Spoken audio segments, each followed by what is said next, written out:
Hiya, welcome back to Marky RC. On this video, this is a follow-on video from the previous video I did with the Killer Bodies Land Rover hard body.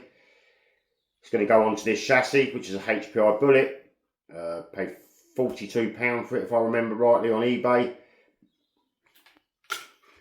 Comes with a Leopard V2 brushless speed control. We've got a Fly Sky 2 channel receiver. We've got the Awsome, not sure what turn motor that is, it's all a bit grimy. But £42, I mean, tyres are in excellent condition. Suspension, same again, excellent condition. I think everything just needs to be stripped down and cleaned. I said in the prior video, I think this is a nitro chassis that's been converted to electric, because it looks to me as if it's got the nitro, spur gear, not quite, and it's got the collet that goes inside the pinion gear, so you can run the bigger. I think that's mod 1 if I remember rightly, that pitch on the nitros, so you get a really good mesh on your gears. The idea with this is going to do a full strip down video, take it all apart, ball race it, just waiting for a servo to come, but luckily they've left the servo saver on there. Supposed to be 4-wheel drive, but no front drive shaft, centre shaft, sorry, no front drive shafts, but I am going to keep this so it's rear wheel drive. Going to put some hosier drag tyres on, totally rebuild it, clean it all up, ball race it all. Make some extra long body mounts to take the Land Rover Defender body and turn it into like a sort of sand racing truck. So let's get into this. I'll strip all this down.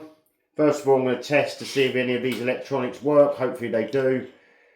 So I'll grab a battery, pop it on, and let's see if we can get this thing to work. Right, got myself a Turnigy 7.5 pack. Quite swollen, but let's test that out. I've also got the Sky Ski radio. I've got quite a few of these, so I've just bound the receiver to the control just to make it easier. And let's see if everything works.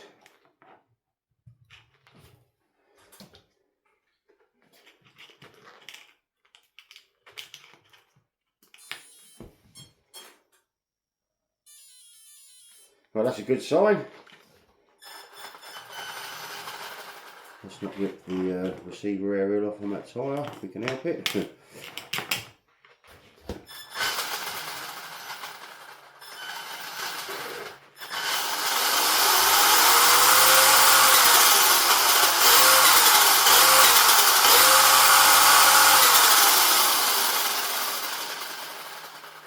Oh well, that's pretty good. Everything seems to be working fine on all the electronics.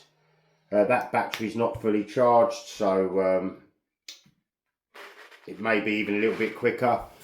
Not sure what size pinion we've got on there. I'll get the servo, pop that in, give it a run around the garden just to make sure everything's working as it should do. But from that little test, I'd say everything's working pretty well.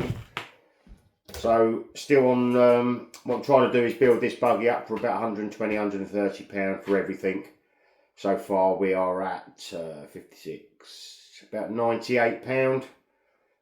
I paid another £5 for the servo, and a couple of cans of paint. So I reckon I'm going to come in under budget, which would be cool. Get this running, give it a burn around the garden, stick the servo in, then I'll do a full strip down video. Give everything a clean. That diff sounds a bit crunchy. Looks like it could do with being maybe shimmed out a little bit. But we'll see that when we do the build. So let's get a servo in, give it a rip round the garden. Here we have the car now, out in the garden on the patio.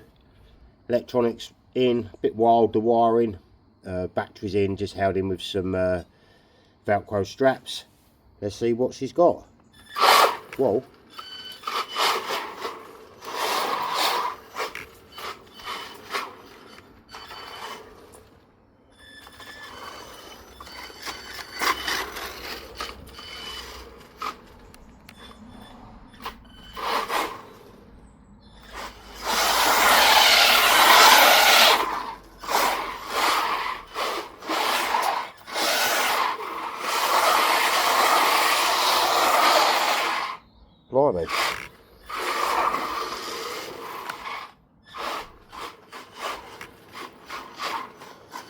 Right, power donut.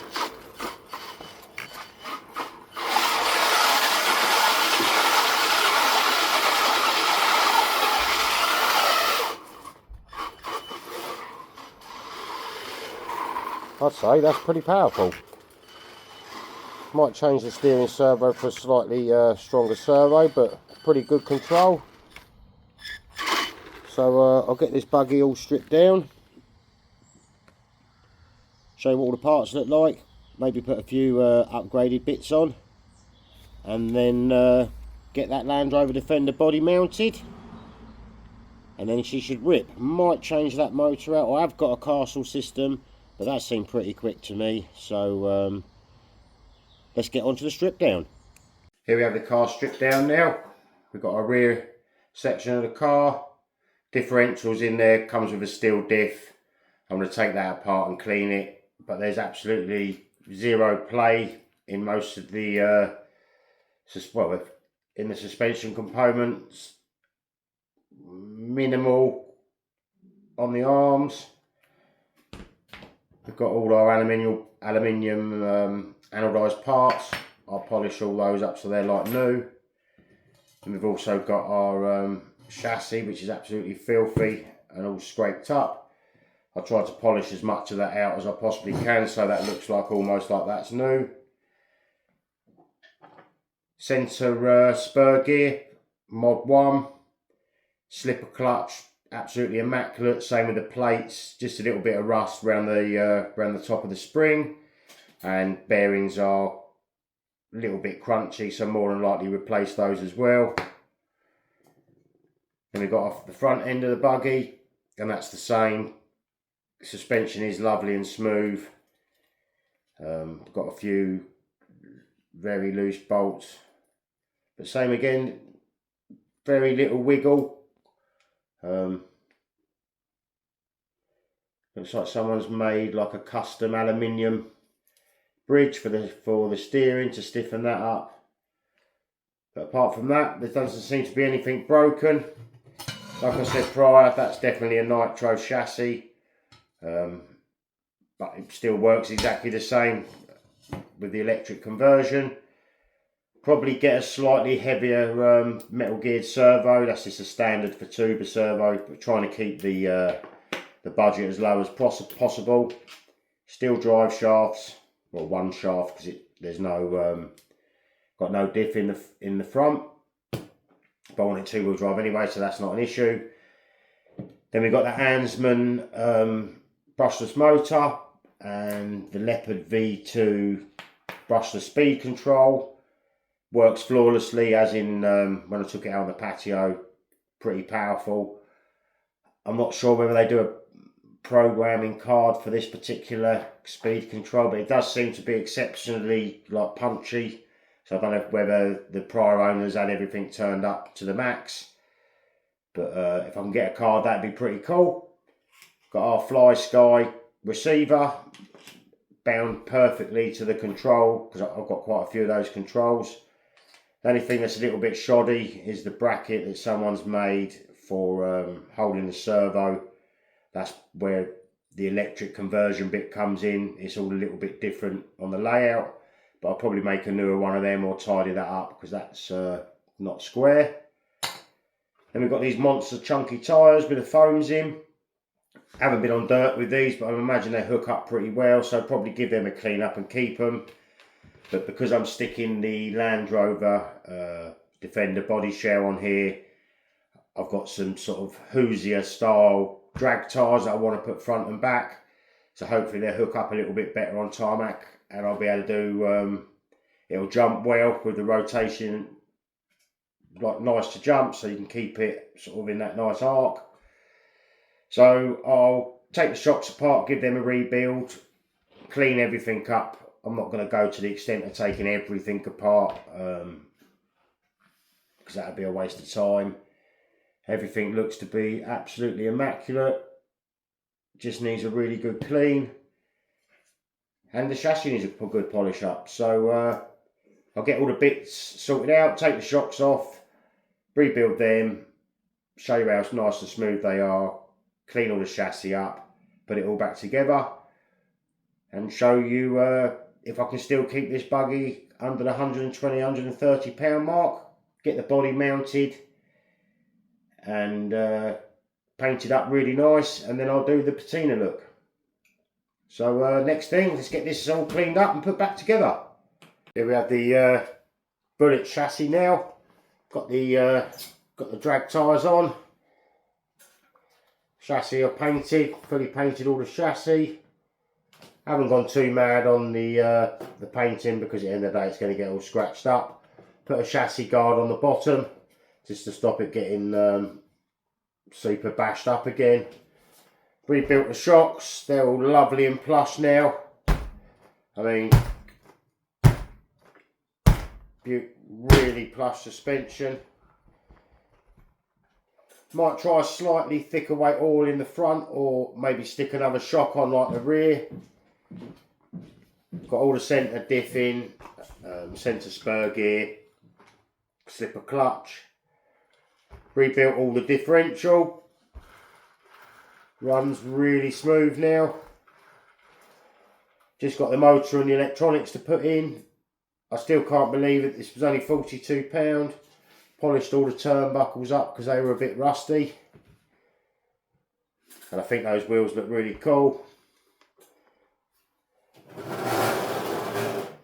And with the Defender body, it's going to look something like that. I'm just waiting for the magnetic body post mounts to come. I've made up some steel threaded rod because they're going to have to be quite tall. So I'll get the wheels have got clearance on the arches. So hopefully that's what it's going to look like when it's all mocked up. I'll probably make some filler pieces for underside of the chassis so I can make that like some Lexan sides to sort of pop in underneath on like a diagonal hide so you can't see anything underneath. But I think that is going to look absolutely epic. And like I say, the next video I'll be painting this body shell, but I'm going to prep it ready for patina in the body. So I'm going to get all the under, like the browns and the oranges and the sort of rust like colours underneath the top paint job. Then that way I'll have a super awesome looking truck to start with, and it'll look like showroom, and then I'll patina it up, and I've done all the hard work underneath the paint. So I hope you've enjoyed this particular video. This is what this truck's going to look like when it's all finished, this Defender. I've still got all the mirrors and everything to put on, but I couldn't be asked to put them on, to be fair, and then take them all back off. But it's going to look pretty epic, I think. So hope you've enjoyed this video. Thanks for watching. Next video we'll be painting the body like I just said, and then I'll get it all patina up, and then we'll take it for a run. So I'll see you later. Bye.